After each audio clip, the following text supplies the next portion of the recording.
안녕하세요. 제가 얼마 전에 유시민의 글쓰기 특강으로 모임을 했었거든요. 그래서 그 책을 읽었는데 거기에 유시민의 전략적 독서 목록이 나오더라고요. 근데 저는 이 책을 읽기 전에 우연히 그 리스트를 먼저 보게 되었어요. 그래서 그 리스트를 보고 읽고 싶은 것들을 먼저 읽었었거든요. 그래서 너무 반가운 거예요. 제가 그 유시민의 전략적 독서 목록을 보고 읽었던 책들이 제 삶을 좀 많이 바꿔놨다고 생각이 들었어요.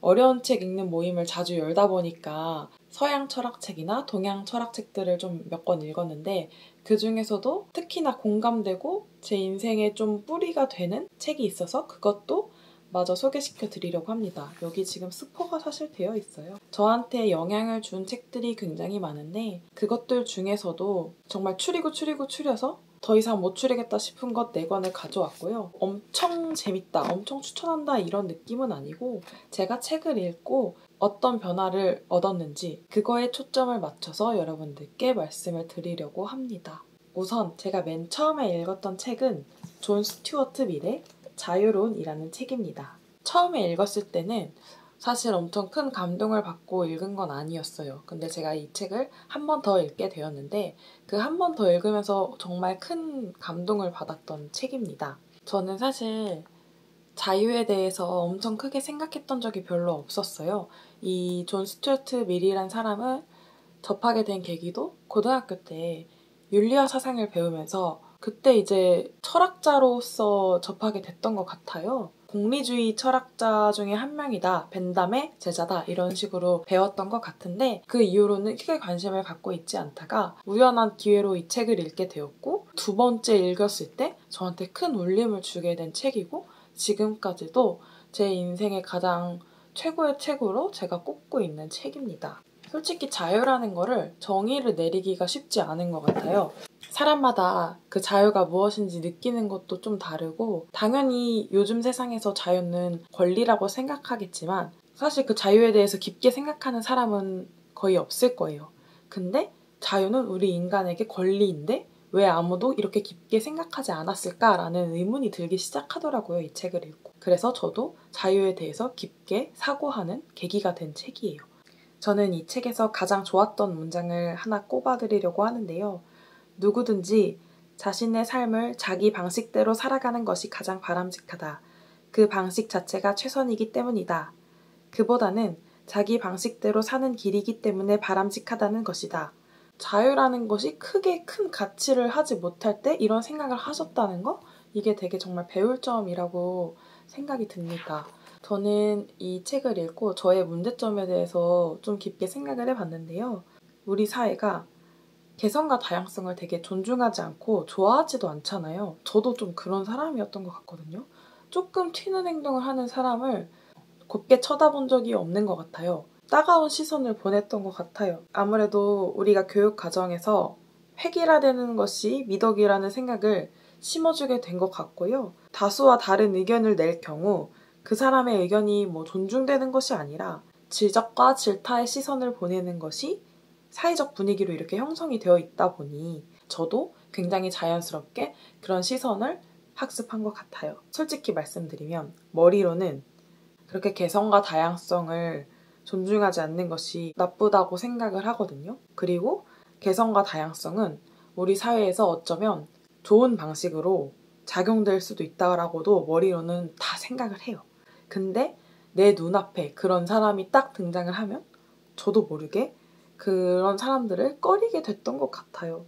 그래서 그런 저를 돌아보면서 굉장히 반성을 하게 되는 책이었어요. 자유가 딱히 없었던 그 시대에 이 존 스튜어트 밀 작가님은 그런 자유를 존중해야 한다라고 이런 책까지 쓰셨는데 자유가 당연한 사회에서 나는 사회적 분위기와 조금 다르다는 이유로 조금 튀는 사람들에게 따가운 시선을 보냈던 게 정말 부끄러운 일이구나 새삼 깨닫게 되었던 책이었습니다. 그렇게 남의 개성을 싫어하는 만큼 제가 튀는 것도 딱히 좋아하지 않았던 것 같아요. 저는 어찌 보면은 사람은 다 조금씩 관종기를 가지고 있다고 생각하고 저도 그 관종기가 있는 사람이라고 생각을 하는데 아무래도 그런 튀는 행동을 해서 제가 따가운 시선을 보내는 만큼 남들도 제가 튀면 따가운 시선을 보낼 수도 있다는 사실을 너무 잘 알았기 때문에 그런 거를 좀 감추려고 했던 것 같아요. 제가 정말 어릴 때부터 책을 읽고 막 그런 대화를 나누는 걸 정말 정말 좋아했던 것 같아요. 그리고 좀 호기심도 많고 궁금하면 다 물어봐야 되고 이유가 막 너무 궁금하기도 하고 책을 읽고 이것저것 상상해보기도 하고 하다 보니까 그런 질문을 자연스럽게 주변 친구들한테 많이 했는데 사실 좀 달가워하지 않는 친구들이 좀 많았어요. 근데 지금 생각해도 관심 없는 주제에 대해서 자꾸 혼자 떠드는 친구가 딱히 좋을 것 같진 않긴 한데요. 아무래도 그러다 보니까 부끄러웠던 건 아닌데요. 꽁꽁 감추게 됐던 것 같아요. 다른 사람들이 더 선호하는 이야기를 하자 하면서 제가 특별히 관심 있는 분야를 조금 감춰가면서 살았던 것 같아요. 그게 좀 버릇이 돼서 이런 얘기를 친해지기 전까지는 잘 하지 않는 것 같긴 해요. 많은 사람들이 책 이야기에 대해서 굉장히 깊게 말하면은 좀 지루해하고 피곤해하고 그만 말했으면 하는 것을 몇 번 느끼다 보니까 자연스럽게 감춰왔는데 그런 것들도 어쩌면 이런 사회적 분위기 속에서 제가 피해봤던 것이 아닐까라는 생각도 하면서 굳이 그렇게 감추고 살지 말아야겠다라는 생각도 했던 것 같습니다. 존 스튜어트 밀 작가님은 자유의 주체는 만인이 아니다. 성숙한 사람들이다 라고 했어요. 자유가 있으면 당연히 그 자유에 대한 책임을 져야 하고 그 자유에 대한 책임을 지는 사람 자체를 성숙한 사람이라고 말씀하셨던 것 같아요. 그런 성숙한 사람이 되기 위해 무엇을 해야 하나 이런 고민을 좀 해보게 됐습니다. 제가 생각한 방법을 말씀드리면 타인을 좀 저만큼 존중하는 거였어요. 이건 좀 다른 책이긴 한데 에리 프롬의 사랑의 기술이란 책에서 자기애라는 개념을 읽으면서 이거다라고 싶었던 부분이 있었는데요. 자기 자신을 사랑해야 타인도 사랑할 수 있다라는 구절이었어요. 아주 어릴 때는 제 스스로를 그다지 사랑하지 못했던 것 같아요. 자존감도 막 그렇게 높은 편이 아니었고 자신감도 없었고 워낙에 소심했던 사람이었는데요. 아무래도 좋은 사람들을 만나고 좋은 책들을 읽고 하다 보니까 자연스럽게 저 자신을 좀 더 사랑하게 됐던 것 같아요. 그렇게 되고 나니까 정말 타인을 존중할 수 있게 됐더라고요. 진심으로 마음으로 우러나와서 타인을 존중할 수 있었던 거는 제가 저를 사랑하는 만큼 타인이 소중하다는 거를 깨달았기 때문이었어요. 성숙한 사람이 되려면 이거부터 해야겠다의 이거는 나를 사랑하는 것이고 나를 사랑하는 만큼 타인을 존중해야겠다라는 생각이었습니다. 다른 사람이 나와 다른 생각을 가졌다고 해서 무시하지 않는 그런 성숙한 사람이 되고자 노력을 하고 있습니다. 나의 자유와 타인의 자유를 어떻게 밸런스를 가지고 갈 것인가에 대한 고민을 또 해봤어요. 그랬을 때 간단하게 생각을 하게 되면 제가 원하는 자유를 타인도 누리게 하는 게 방법이겠다라는 생각이 들더라고요. 내가 사회에서 얻고 싶은 자유가 있잖아요. 실제로 예를 들어 내가 좋아하는 분야를 아까 제가 말씀드렸지만 제가 엄청 좋아하는 이런 책에 대한 딥토크를 사람들이 선호하지 않는다는 이유로 말을 못했었잖아요. 네, 그러면 나는 이제 그 자유를 갖고 싶단 말이죠. 내가 원하는 걸 말하고 싶어. 내가 원하는 책을 좋다고 말하고 싶어. 그러면은 제가 좋아하는 것들을 마음껏 말하는 만큼 내가 좋아하지 않아도 타인이 좋아하는 것들을 마음껏 말할 때 성심성의껏 들어주는 태도를 갖자. 이런 것들이었어요. 내가 원하는 배려를 내가 남에게 같이 하자. 그러면 자연스럽게 따라오지 않을까. 이런 방식으로 나도 내 자유를 누리자라고 생각을 했습니다. 저는 자유론이 저를 비춰보는 거울. 그러니까 다시 말해서 내가 살아가고 싶은 지침서라는 생각이 들었어요. 두 번째 책은 아리스토텔레스의 니코마코스 윤리학이라는 책입니다. 존 스튜어트 밀과 마찬가지로 윤리와 사상 수업에서 처음으로 알게 됐던 것 같아요. 그 전에도 이름은 대충 알았지만 정말 제대로 이분이 이런 사상을 갖고 있다라고 인식하기 시작한 거는 고등학교 때 윤리와 사상을 접하면서였습니다. 저는 그 윤리와 사상이라는 과목을 굉장히 좋아했거든요. 아리스토텔레스 하면은 중용이라는 개념이 이렇게 같이 따라왔는데 그 중용에 대해서도 이 책에서 계속 얘기하고 있어요. 예를 들면 용기가 있어요. 용기가 너무 지나치면은 너무 겁이 없어가지고 몸을 해할 수 있고 용기가 너무 없어도 아무것도 하지 못해서 모든 것에 도전할 수 없다. 이런 식으로 어떤 한 가지의 것이 너무 지나치지도 않고 너무 부족하지도 않은 상태를 중용이라고 말하는데 용기 50을 얘기하는 게 아니에요. 용기가 70인 상태가 더 베스트일 수도 있어요. 용기라는 것이 얼마큼 있을 때 가장 베스트인가가 중용인 거예요. 평균이 아닌 거죠. 0대 100의 가운데인 50이 아닌 거예요. 예를 들어 쾌락과 절제가 있는데 쾌락이 100이고 절제가 0이면은 쾌락 50, 절제 50인 상태가 꼭 중용이라는 것이 아니라는 거죠. 사람마다 조금씩 다르겠지만 쾌락 한 60, 절제 한 40, 요 상태가 더 베스트일 수도 있어요. 사람이 살 때. 더 행복하게 살 수 있어요. 그러면은 그게 내 중용인 거예요. 너무 과하지도 않고 너무 부족하지도 않은 상태를 잘 찾아서 그것을 지키며 사는 것이 중용이라는 거죠. 내 스스로에게 질문을 해야 하잖아요. 너는 쾌락을 얼마큼 추구해야 행복하고 절제를 얼마큼 추구해야 행복한 거냐, 이런 것들을 알기 위해서 우리가 무엇을 해야 하냐 라고 했을 때 아리스토텔레스가 던져준 거는 숙고였어요. 숙고. 생각을 해라. 너 스스로 생각을 많이 해라. 생각을 하라는 거는 나 자신에 대해서 깊숙하게 생각하고 내 스스로 가치관을 정립해 나가는 거라고 저는 받아들였어요. 사람이 쾌락 100을 추구해서 도파민만 터지면 행복할까요? 저는 아니라고 생각하거든요. 개인적으로 막 도파민 터지는 어떤 것들을 계속 보는 걸 좋아하지 않고요. 그렇다고 절제 없이 뭐 돈을 펑펑 쓰고 살면 행복할까요? 저는 그러지 않다고 생각을 해요. 모든 부자가 다 행복해야 하는데 사실 모든 부자가 모두 행복하진 않잖아요. 그래가지고 그런 것들을 잘 찾아서 오히려 절제를 좀 지키면서 사는 게 더 행복에 가까워질 수도 있거든요. 그런 식으로 절제는 얼마큼까지 나를 행복하게 해주고 쾌락은 얼마큼까지 나를 행복하게 해주는지를 잘 찾아서 심사숙고해서 결정하는 것, 그런 과정이 필요하다는 거였어요. 나에 대해서 굉장히 깊게 생각하고 들여다봐야겠다. 나는 행복하기 위해서 어떤 것들이 얼마큼 필요한지 이런 거를 좀 고민해 봐야겠다 라는 생각이 들었습니다. 제가 여기서 가장 인상 깊었던 거는 제 9권의 우회 2였어요. 사랑하는 것은 일종의 능동적 경험이고 사랑받는 것은 수동적 경험인 것 같아. 따라서 사랑과 우애는 행위에서 주도적인 역할을 하는 사람들의 속성이다 라고 하는 이 구절이었어요. 제가 해석한 대로 말씀을 드리면 사랑을 하는 것 자체는 능동적 경험, 그러니까 다시 말해서 내가 사랑을 주는 것이 어쩌면 진짜 능동적으로 사랑을 하는 것이다 라는 거예요. 사랑을 받는 것은 수동적 경험, 그러니까 사랑을 한다고 볼 수가 없는 거죠. 사랑을 받았다니까. 그러니까 바꿔 말하면 사랑이라는 것은 결국 내가 능동적으로 하려면 내가 사랑을 먼저 해야 한다는 거예요. 내가 어떤 사람을 먼저 위하는 것, 내가 그 사람을 먼저 챙기고 보살피는 것, 이게 사랑의 주체자가 되는 거예요. 그러니까 우리가 사랑에 있어서 갑과 을이란 얘기를 좀 나눠서 하는데 더 많이 받는 걸 갑이라고 생각하는 경우가 많은데 그게 아니라는 거예요. 오히려 먼저 주고 더 많이 베풀수록 내가 그 관계에 갑이 된다는 거예요. 누군가와 관계를 시작할 때 내가 먼저 다가간다고 그게 절대 손해가 아니라는 거예요. 내가 먼저 다가가는 게 오히려 내가 먼저 이 관계의 주도권을 갖는 거예요. 그러니까 오히려 손해를 본다고 생각하면 안 되고 내가 오히려 먼저 주도권을 잡아서 이 관계를 주도해 나간다. 내가 어찌 보면 우월하다 라고 볼 수도 있는 거죠. 저는 이 말에 굉장히 큰 감동을 받았어요. 내가 준 만큼 돌아오지 않는다고 해서 자존심이 상할 이유가 전혀 없다고 보시면 되는 거예요. 내가 먼저 베풀면 내가 먼저 갑이 되는 거다라고 생각하면 더 쉽게 내가 사랑을 줄 수 있지 않나 이런 생각이 들어서 이 구절이 좀 인상 깊었던 구절입니다. 그래서 이 다음에 또 이런 구절이 나와요. 일반적으로 말해 자기 자신을 위해 고매한 것을 추구하려고 늘 노력하는 사람이 있다면 그런 사람을 자신을 사랑하는 사람이라고 비난하는 사람은 아무도 없을 테니 말이다. 자기 자신을 사랑하는 게 고매한 사랑이라는 거죠. 아까 제가 했던 말이랑 똑같아요.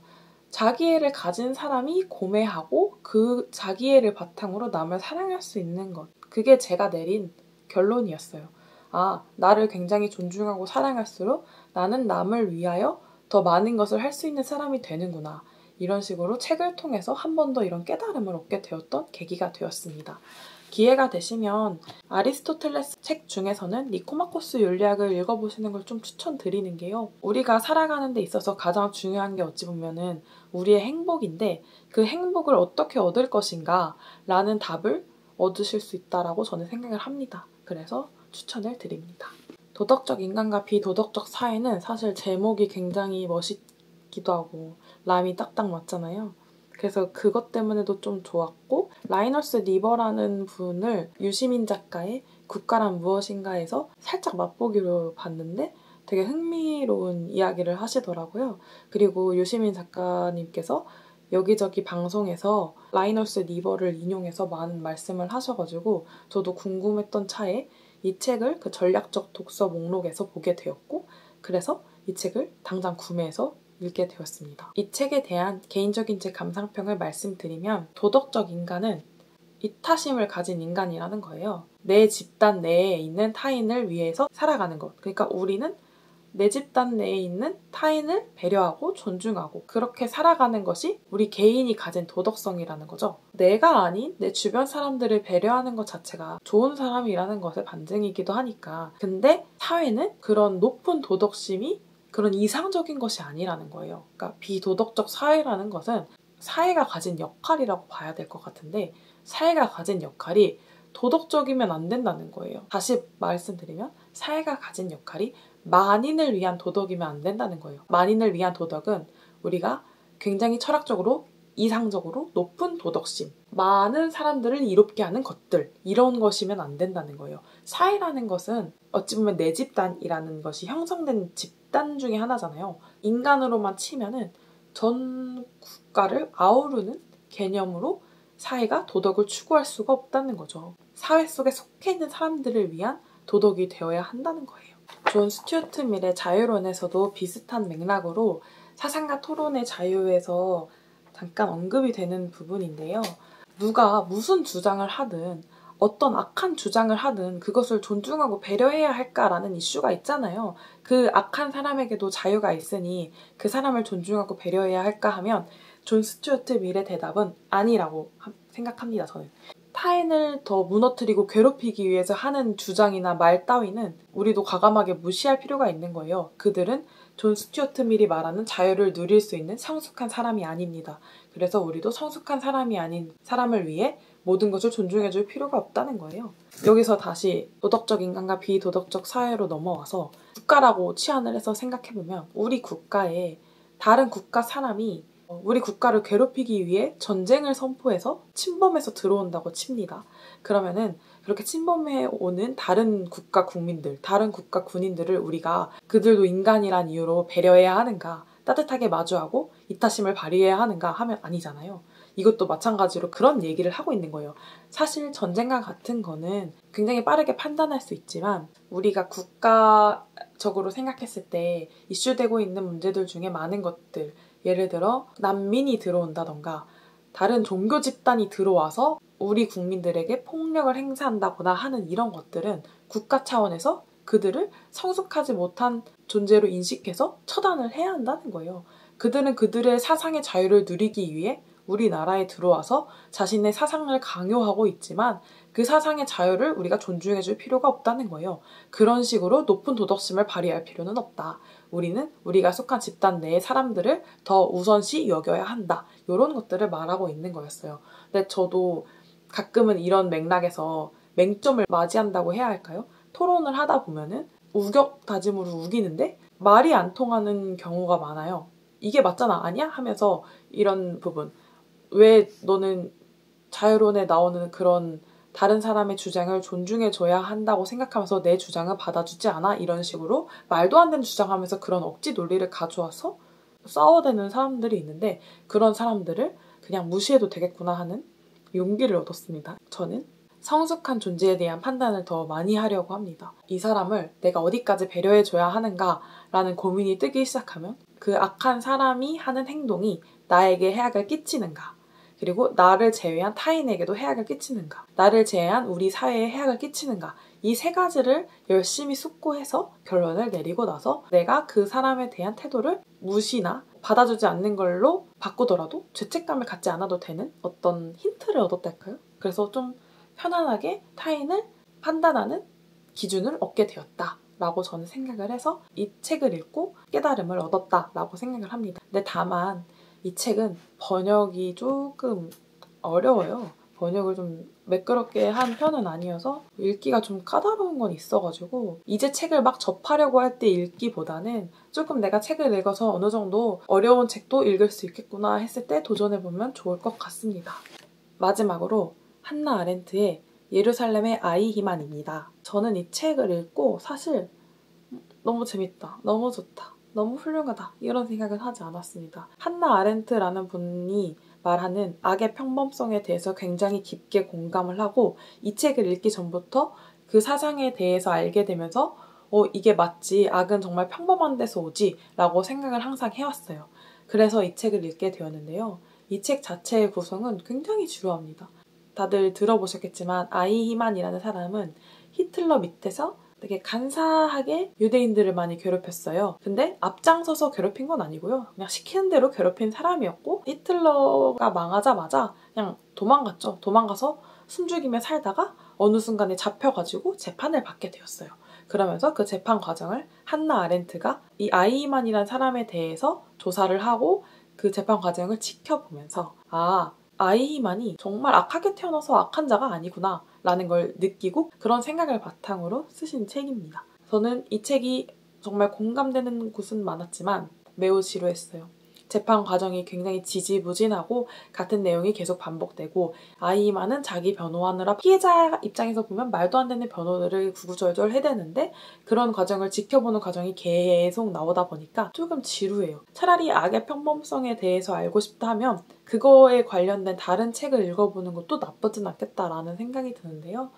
그럼에도 불구하고 많은 곳에서 예루살렘의 아이히만을 언급하고 악의 평범성에 대해서 이 책을 꼭 끄집어내서 이야기를 하시더라고요. 그래서 궁금해서 읽게 되었고 읽고 나서는 내가 이 책을 왜 읽었을까? 굳이 안 읽어도 되겠다라는 생각을 많이 하게 됐습니다. 그런 말이 있잖아요. 모르는 것은 죄가 아니다.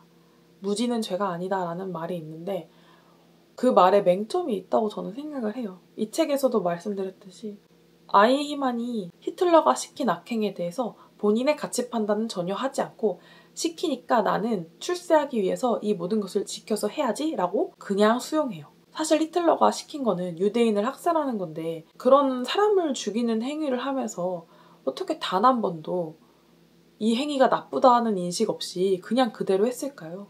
그리고 자기는 그냥 잡혔을 때 시켜서 했다. 내가 하고 싶어서 한 일이 아니다 라는 변명을 했을까요? 그건 정말 아무 생각도 없이 그냥 시키는 대로 했기 때문이에요. 근데 그게 모르고 한 일이라 한들 그게 잘한 일일까요? 그게 훌륭한 일일까요? 그게 용서받을 수 있는 일일까 하면 저는 아니라고 생각하거든요. 결국 결과적으로 많은 사람을 죽이게 되는 계기를 만들어줬어요. 아이히만은.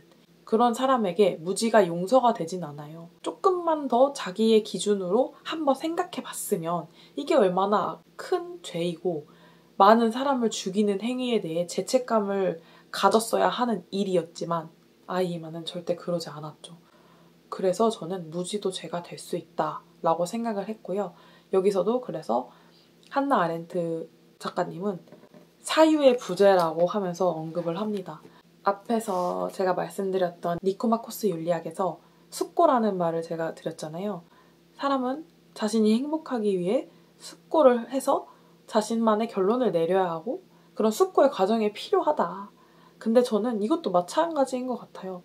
내가 삶을 살아가기 위해서는 숙고의 과정이 무조건 필요합니다.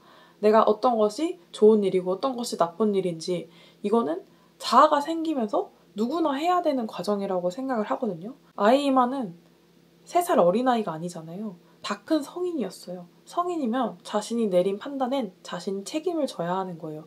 그래서 자신이 책임을 지기 위해서 심사숙고 끝에 결정을 해야 하는 거거든요. 근데 아이히만은 그러지 않았죠.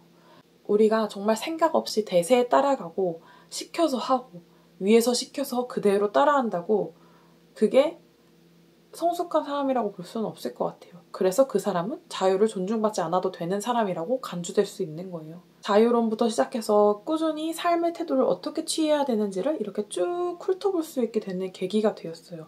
그래서 제가 책을 통해서 얻은 결론은 한 인간이 이 사회에 태어났으면 나 자신이 어떤 집단에 속해 있는지를 객관적으로 파악할 필요가 있고요. 이 집단 안에서 나는 어떤 사람인지 그리고 어떤 것들을 하고 있는지를 한 번 더 생각해 볼 필요가 있어요. 이런 것들에 대해서 그냥 대충 그냥 되는 대로 살지 뭐 하고 살아가면 안 된다는 거예요. 태어났으니 살아간다? 이런 거는 좀 변명에 불과하다고 생각해요. 태어났으면 내가 어떤 인간으로 살아갈 것인지에 대한 깊은 고민은 좀 필요하다. 저는 그렇게 생각을 합니다. 그리고 또한 자기 자신을 사랑하는 방법도 그런 숙고에서 나오는 거예요. 내가 어떤 행위를 하고 싶고 어떤 인간으로 살고 싶은지에 대해서 생각해 보는 것. 그리고 내가 속한 집단에서는 어떤 사람이 좋은 사람이고 어떤 사람이 나쁜 사람인지를 파악하는 것. 그런 것들을 생각해야만 인간으로서, 최소한의 인간으로서 살아가는 과정이라고 생각합니다. 나를 위한 행위가 타인에게 해악으로 작용하는지 아닌지, 이 사회에 해악으로 작용하는지 아닌지도 깊게 생각해 볼 필요가 있어요. 우리는 계속 생각을 하면서 나 자신을 검열하면서 자유를 누릴 수 있다는 거죠. 이 사회에서 내가 자유를 누리는 사람으로 살기 위해서는 이 사회에 대한 나의 존재의 이유를 계속 생각하면서 내가 타인에게 해악은 아닌지, 혹은 내가 이 사회의 해악은 아닌지를 계속 생각할 필요가 있다. 그래야 타인이 나에게 해악을 끼쳤을 때 이 사회의 구성원으로서 존중받고 그 해악을 끼친 사람을 처벌할 수도 있는 거예요. 내가 먼저 이 사회에 필요한 구성원이 되고 성숙한 구성원이 되어야만 나도 존중받을 수 있다는 사실을 항상 인지하고 내가 존중받기 위해서 항상 노력해야 한다고 저는 생각을 합니다. 그래서 언제나 성숙한 사람이 되기 위해 나는 어떤 행동을 해야 할지를 최우선으로 생각하며 살아가기로 했습니다. 저는 이렇게 책을 통해서 많은 것들을 깨닫고 많은 것들을 실천하고 있어요. 여러분들도 꼭 저같이 이렇게 생각할 필요는 없지만요.